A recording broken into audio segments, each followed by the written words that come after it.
Hey you, yeah you who clicked on this video. Thanks for giving our channel a shot. And if you will, please do us the honor of watching the video all the way through. Appreciate it. Now onto the video. Hello, fellow 8-bit heroes. Happy New Year, and hopefully everybody will have a great new year, a safe new year, and we'll have a fantastic 2024 going forward. With that being said, let's get into our top non-woke series of quarter four of 2023. So let's kick it off with our first series, which is YuYu Hakusho.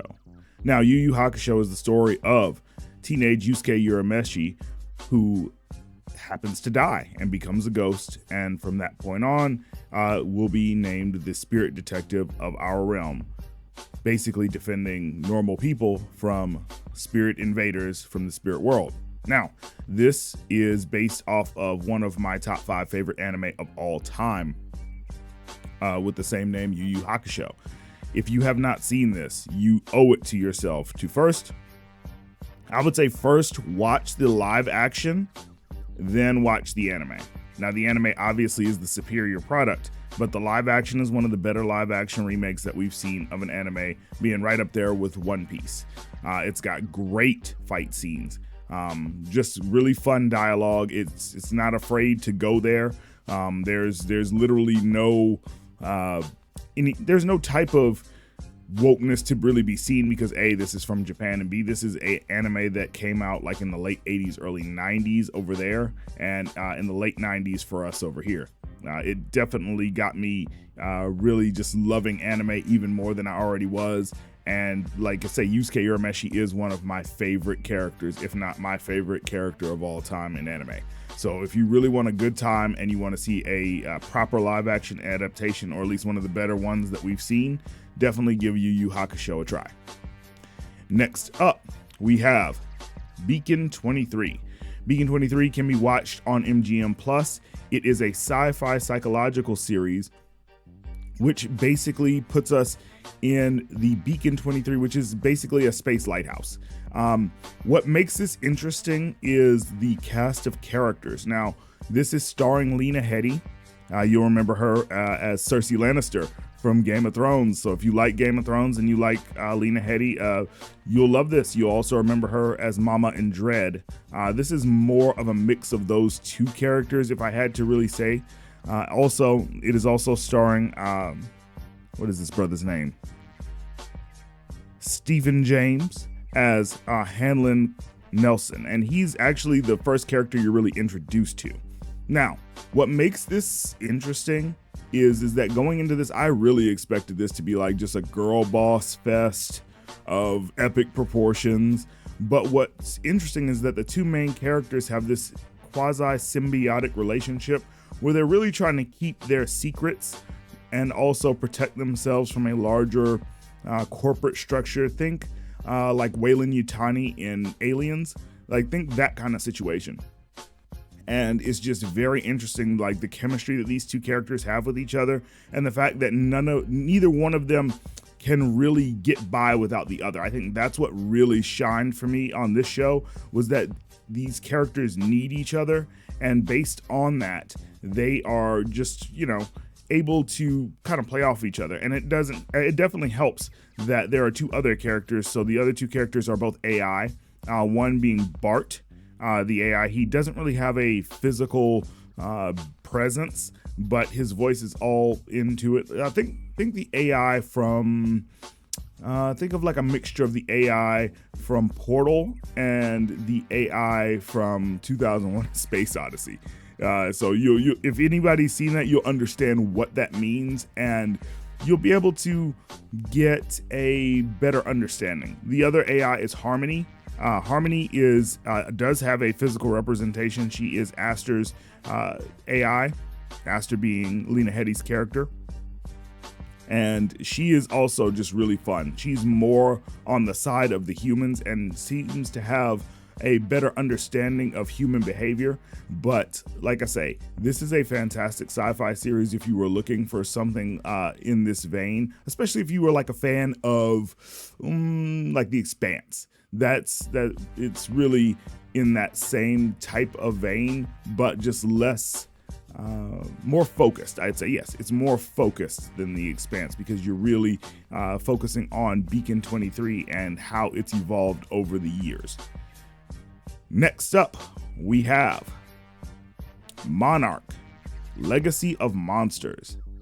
Now, this was a surprise, and I'll tell you why. So, Monarch is basically a series companion to the Godzilla movies, the more recent Godzilla movies, you know, that being Godzilla, Kong, Skull Island, those movies. Now, what makes this interesting is that this is simultaneously taking place after the events of the original Godzilla film, where Godzilla fights the monsters in, I do believe, California, and where people originally came in contact with the kaijus. And the people that came in contact with the kaijus are a small band of government-sponsored scientists and military personnel led by Wyatt Russell. And this is going all the way back, I think, post-World War II. And so what makes this just interesting is that the main character, and I say that loosely, but the main character is in fact Kurt Russell, and Kurt Russell's character is being played by both himself and his son Wyatt Russell. So when you go into flashbacks, you're seeing Kurt Russell's character be portrayed by his son, and I just thought that was just so fantastic, just to see that. Some of the characters are kind of annoying. In particular, it's weird that the female characters are made to be the more annoying characters. So going into this, it's another situation where I was like, okay, we're gonna have Mary Susan girl bosses all over the place. But what ends up happening is that the female characters are far more flawed and make a lot more mistakes than you would expect in today's time. And so that makes the story just that much more enjoyable because all the characters have flaws and drawbacks and weaknesses and things of that nature. And when you're watching the series, you get to see those kind of play out, see their failings, see them grow as characters. And that's really what's missing in today's climate as far as storytelling is concerned. So I really appreciate it. Plus, the special effects and the kaijus look amazing, especially with all the crap we've been seeing out of studios like Disney. So we get to see a lot of really good special effects, really good kaiju scenes, and I just really appreciated this series. So go check out Monarch, Legacy of Monsters. Next, at number 2, we have Blue Eye Samurai. Now this one is gonna shock you, but let me explain, hear me out. So Blue Eye Samurai is a Netflix original. It's basically got like a CGI effect to it. Most of the animation is CG. However, this is not an anime, okay? Now, what makes this series so interesting is the idea that it's taking place in 1600s Japan. Japan has closed its borders to all foreigners. So basically no white folks. And what you get in this series is that the main character is in fact half Japanese and half European. And because of that, this character is viewed as a monster, okay? Now, and just undesirable, just completely, a non-factor as far as society is concerned. So the character does a lot to hide their identity. Now, this samurai, in fact, they do their best to basically blend in, but they are on a quest for revenge. And this revenge is because of the loss of the mother, because the mother was in fact a prostitute who gave birth to our titular character, the Blue-Eyed Samurai. And when this happens, basically making their child a pariah, the mother, overwhelmed with grief, commits seppuku, basically. And so now the child is on a quest to become the best swordsman and to seek revenge. And I love this because the action scenes are fantastic. And the way that it's written is there's a twist, and I'm trying not to spoil it because I really want you guys to go into this and just enjoy the story for what it is. As far as like wokeness and things like that, no, not really. There are a good mix of characters, both male and female.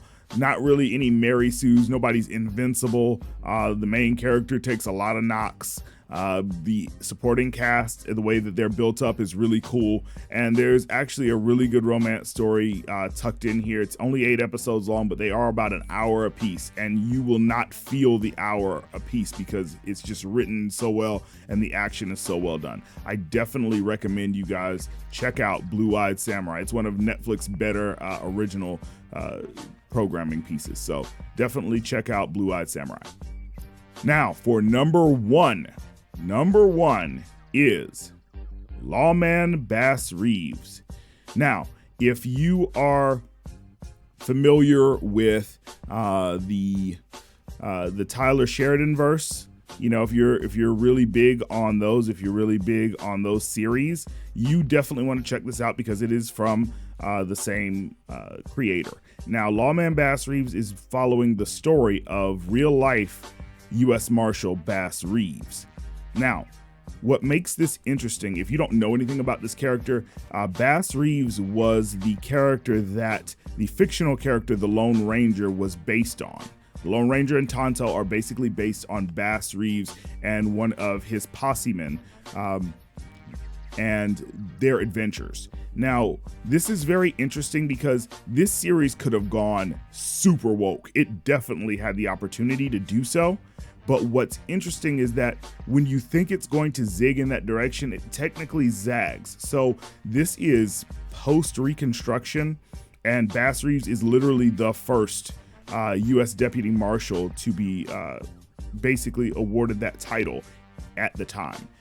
So this is post-slavery, and those elements are in the series, but you're really trying to follow Bass's sense of justice and morality when it comes to doing what U.S. Marshals do, which is basically bring in fugitives.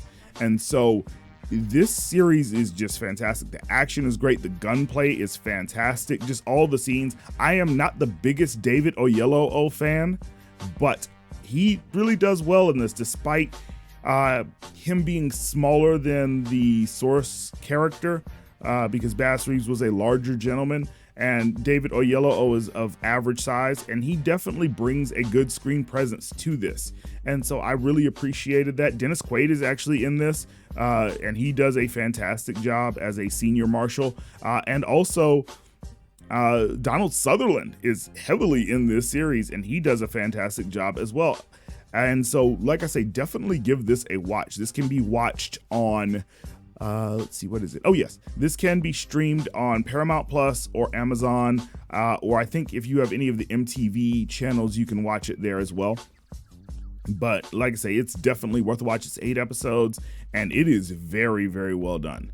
So that's going to end the list, guys. Tell us what you thought about this list, whether you thought that there were some series that we missed, something that we should have added, maybe something that we overlooked. We'll hash it out in the comments, and we'll see you in 2024. Have a great new year. Peace. If you'd like to get a shout out on the channel, then hit that like button, maybe share it with a couple of friends, and do us the biggest honor of all, and subscribe to the channel so you can join the 8-Bit Heroes family. And while you're at it, hit that bell icon so you can be notified when our new videos come out.